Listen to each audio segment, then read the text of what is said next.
here with B&B. I'm Brittany. And I'm Bethany, and we're two mental health therapists with real talk and mental health tips that matter. Today, we're going to be talking about selective mutism and kind of just signs to look for, misunderstandings.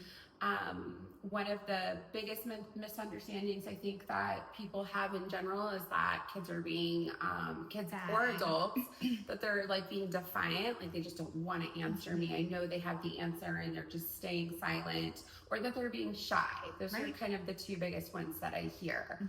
So I think just to start, what is selective mutism in general? And really it's just the inability to speak in specific settings. Right, not all. And I think that's something to be very imperative of. Like when you're looking at different environments, if the child is silent in school setting or maybe only in social settings, but when you guys are at the house or in a comfortable environment and they're very verbal and the parents feel like that's why they're shy, because it's around other people. Right. The difference I see is shyness eventually wears off once kids get comfortable. And I've had like a lot of parents tell me they've been in their preschool class, for a long time. Like they know the teacher. He's been there for 6 months and he's still not talking at school. Or, we have a kid who, I think it's Savannah's kiddo. I can't name his name, but he will not talk only in school, but mom said he won't talk if he sees peers from school. Like if they're at like out and about in public shopping and then he sees a peer from school, he again cannot speak. So it's in just very specific settings. So for kids, it's typically like a social setting or a classroom setting.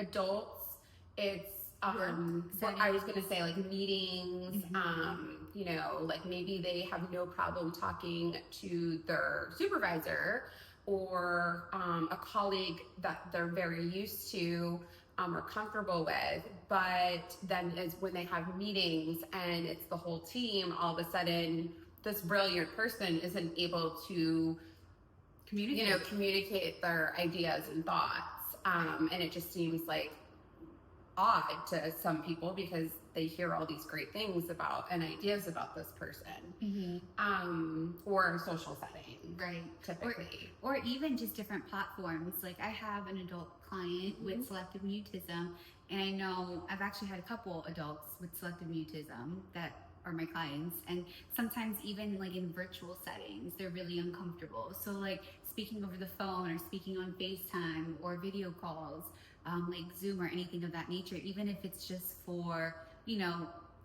social like communications, or if it's something that's even preferred, it still like triggers that shut down, if you will. And kind of speaking on that shutdown, right? Like what is selective mutism? We've kind of shed light on different examples on different environments and what that could potentially look like. But selective mutism is a specific disorder that is connected to anxiety, right? So we did create a video in the past about the 4 F's of anxiety, right? So there's fight, there's flight, there's freeze, and then there's fawning, right? Yeah. And so for selective mutism, it is when, especially gone untreated, that right? Freeze. It's that freeze, that F of anxiety, and they literally freeze. It's not the child or the adult being defiant or disrespectful or rude, nor is it that individual just being like particularly shy in those moments. Of course, we can't discredit the two, and we're going to walk through what that looks like eventually, right? But I think for the purposes of like this conversation right now, when you're defining selective mutism, it's not in all environments. It's usually in specific environments, right? And it can be in multiple, it's just not all. Correct. Right. I had a client years ago with selective mutism who had it in certain school environments, and then other school environments was fine. Yeah. Also had it, became like basically mute during, she rode horses competitively, and even though she was very comfortable with her trainer, anytime her trainer was giving her critique, she would just, her mom would describe it as like she just would stand there and like stare at her again, almost as if she was being defiant. Right. But this little girl, we got to the bottom of it. It was any time in school that she felt like she wasn't doing the right thing or saying the right thing. She was scared to say the wrong thing. At her horseback riding lessons, same thing. It was only during critique she would have that freeze component, like of her part of her brain, and if they want to speak, they just physically can't in that moment because they're frozen in fear, basically. Yeah, like they're so anxious in that particular moment, right? And then typically, adults, we don't realize that's what's going on, and we're like, why aren't you speaking? And then that makes it worse for them. Then they go more inward into that anxiety and then really don't speak, and it becomes like a bigger problem. Absolutely. And so it's really important to notice these things. So for example, especially like our newer parents, right? And you have like a kindergartner who's starting school for the first time, or maybe, you know, you're just putting your kiddo into like a social setting for the first time that's new and different, right?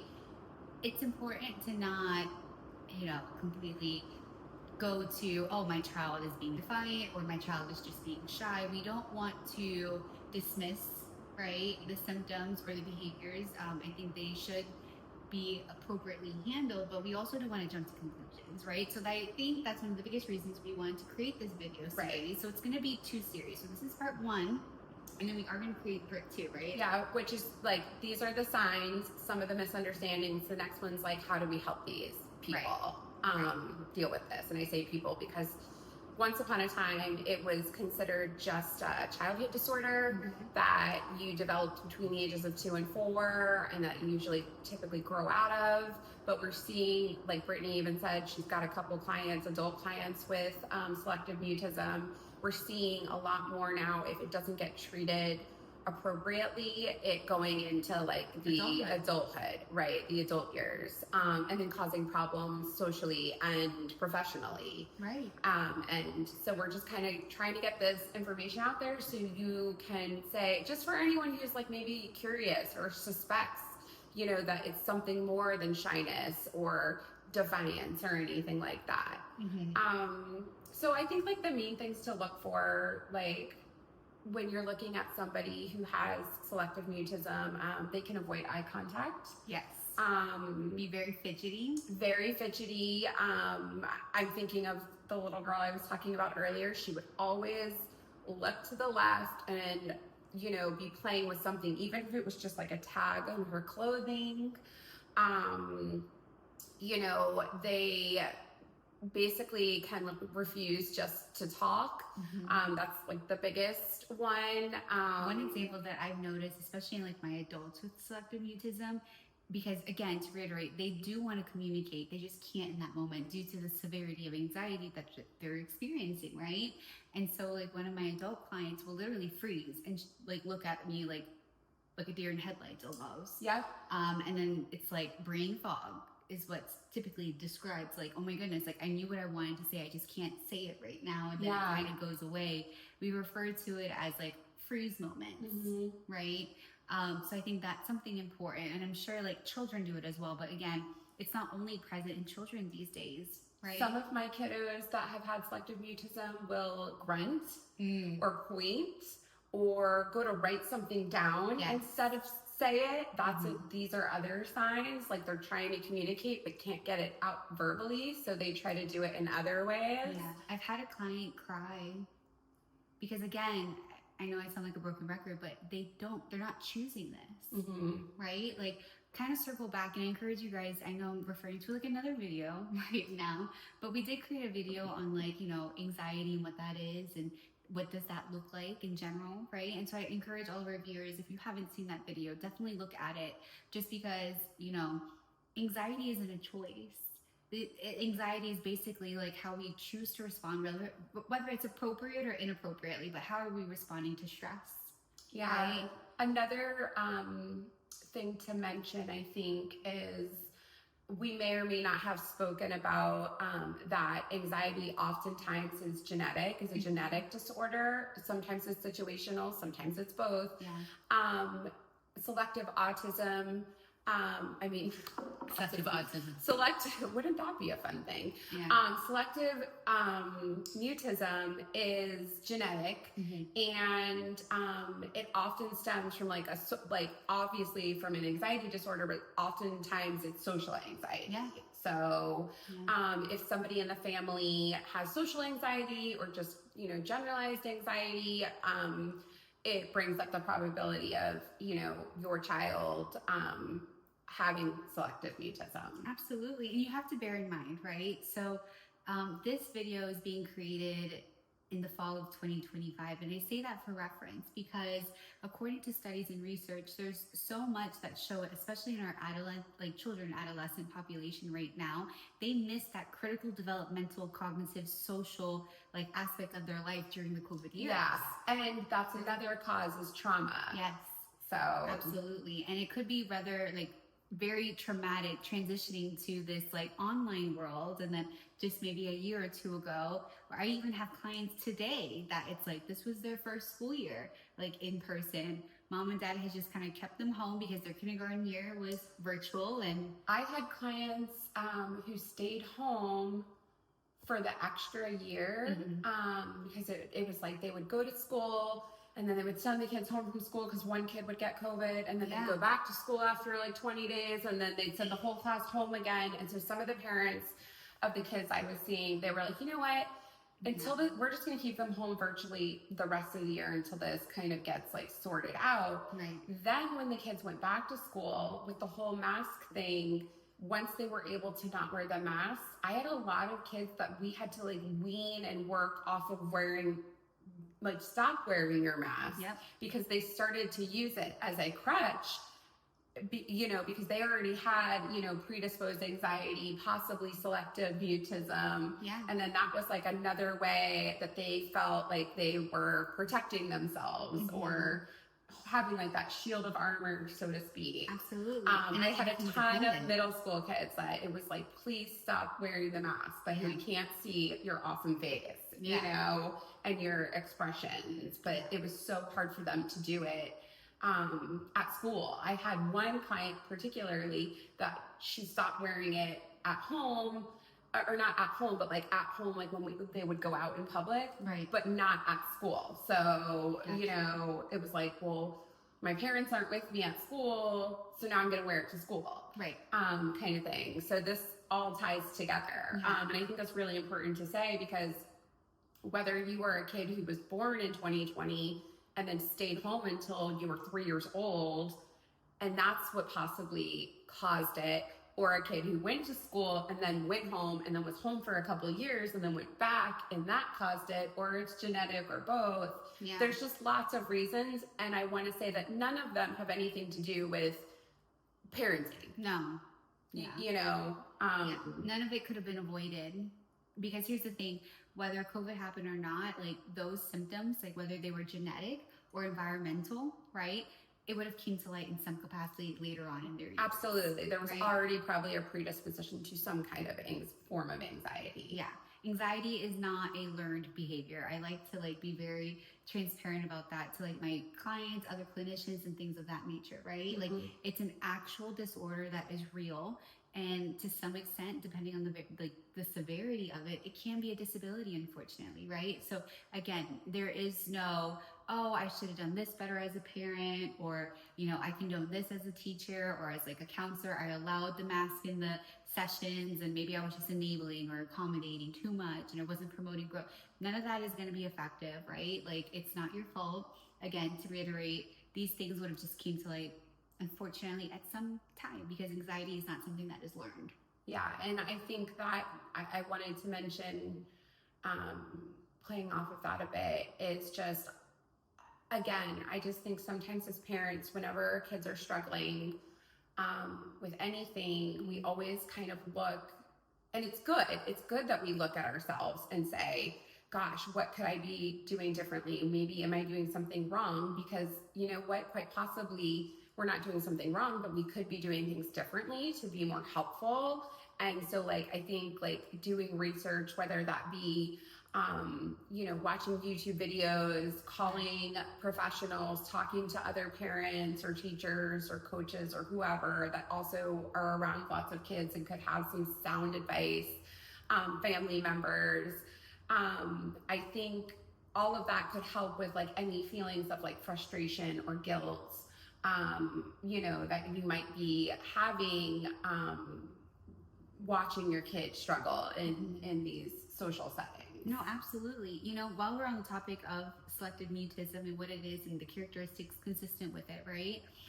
I wonder, I've had a lot of not only parents and even teachers during consultations and things of that nature, but I've even had like fellow colleagues and fellow clinicians and fellow doctors even, they're like, Britt, like, what is the difference? Like, how do you know that it's not just a speech delay, right? What if it's like apraxia? Or what if it's this, or what if it's that? Like, how do we rule this out? Like, how do we actually know it is selective mutism, right? And so for all of our speech pathologists who might be looking on, right? And it's interesting because I know we've consulted with so many, right? A speech delay or a speech impairment, right? Or a speech deficit in any capacity or in any regard would be in all environments. Right. Not right? just certain ones. Correct. Whether they feel safe, whether they're uncomfortable, whether it's preferred activities, non-preferred activities, the level of response, verbally or non-verbally, from your child will be consistent in all of those environments, right? So I just wanted to shed some light on that definitely. because I think that's like a huge thing that at least I've gotten that question. Like, well, are you sure it's not just like a speech delay or anything of that? But then they would have a speech delay at home as well. Right. It would be like consistent across the board. It does not matter with the individual circumstances, situation, social, individual, like individual sessions. It's kind of like when I'm testing my child, like sometimes my husband and I, like, we have differences of opinions about like, is she doing this on purpose or not? And I'll use a good example about the listening. Like, he'll be like, well, one of us will be like, well, I don't think she actually heard us. And then I'm like, let me talk about ice cream really quick. And all of a sudden it's like, hey, I want some ice cream. And it's like, she definitely heard us. She was totally ignoring us. Like, not, but 5 minutes ago when we were saying, hey, like, get your teeth brushed or get your homework done or whatever, we weren't getting any response. And the other parent's thinking, maybe they really didn't hear us. Right. So do your little tests, like, and talk about something preferred. Right. See if they respond, and then are they talking? Are they not talking? Right. And I have like, are they ignoring? Are they just choosing not to answer? Correct. And I think that's a really valid like example, right? Like, just to kind of test. Again, these aren't strategies on how to effectively manage or selective mutism, but these are tips and tricks, if you will, to see if your child potentially this is just more, like I said, educational. If you're suspecting that it could be more than shyness or defiance, and I say defiance, and that kind of goes hand in hand with ignoring.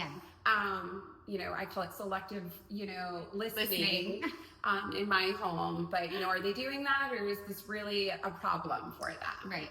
Absolutely. No, I think these are like really key, important things. So the child can speak in trusted sessions or trusted settings or environments and things of that nature, but then they're not talking in certain environments and things of that nature, then it might be selective mutism, which is consistent with anxiety, right? And so I encourage you guys to explore that by calling a professional to get appropriate evaluations and assessments. Don't utilize this video and say, well, I watched Bethany and Brittany, and so apparently, according to their video, they have selective mutism. My child has selective mutism. And call more than one professional too. I've had different parents whose kids do have selective mutism tell me that before they called us, they called a couple other people and told them what was going on, and a few professionals said, oh, I think your kid's just shy. And again, they might be, but maybe call, like, I always say, like, at least 3, and see, not just like what nutrition the majority are saying before, like, coming up with, like, determination on, well, just because this one person said that must make it true. Yeah. So I think the 2 biggest things that parents want to look for, right, is the behavior, right? Is the nonverbal behavior, non-responsive behavior happening in all environments or some? And then the second thing that they want to look for is, if the child is not responding verbally, are you noticing any physical or psychosomatic symptoms that can be, presented? Whether is the child getting diaphoretic or clammy or sweaty? Are they visibly shaking? Are they avoiding the eye contact? Are they acting out of character, right? For like a lack of better terms, like your child best, especially as a parent, right? So like, okay, my child is not acting the way that he or she normally or typically does. Are they communicating at all? Because in my opinion, if a child is writing down everything that they're wanting to say, and for me, that takes more effort than just saying it. So why would you choose to do it that way? Right. Or like typing it out. Like I'll have an adult client with selective mutism, and they will like just like freeze up like deer in headlights, and then just grab their phone immediately and start texting me and like pointing at the phone so that I can read the text message in session.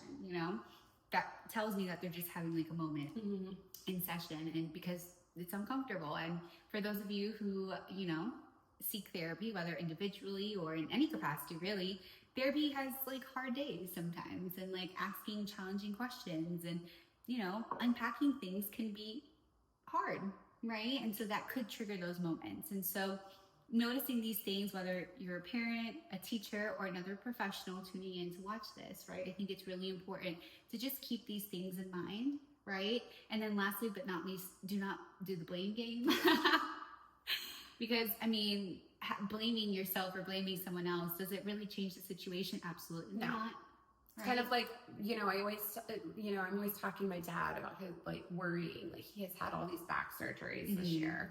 And about 3 weeks before each one, he talks about it and talks about it and talks about how worried he is. And I say to him every time, worrying about it isn't going to change what happens. It's just going to ruin your time right now, like before the surgery. Right. So, we've already made up our minds. We have to get the surgery in order to have a possibly better life physically. And worrying about something that hasn't happened yet isn't going to change anything. It's just going to ruin your time while you're not in recovery. Right. And then he says, okay. And then, the next day he's worrying about it again. Right. But we just need those reminders. I think it's also important to say, because I tell my like parents this, or even like my older clients, whether my teenagers or my adults, I'll just say like, you're spending a lot of energy worrying and it's not going to change the situation, right? It's actually making it worse in the moment for you. I wonder what it would look like if you use that energy in like a positive regard, like exploring it more, seeking evaluations and assessments, getting the answers that you potentially want, right? Like we only have a certain amount of energy on a daily basis, at least I do, right? Once that's depleted. Well, I don't know, that's to be debated. I feel like you could go and go and go and go and go. It's coffee, I don't know. Sometimes. But blaming is not going to solve anything. It's just going to waste time. So it doesn't matter why this is going on. Let's just figure out if it's truly going on and find a solution. And that's what we'll be talking about next time. Absolutely. And so I think with all that being said, right, like we just want to take the opportunity to say thank you for joining us on Air with B&B today. Remember that your mental health matters, and we'll see you in the next video. I'm looking for somebody.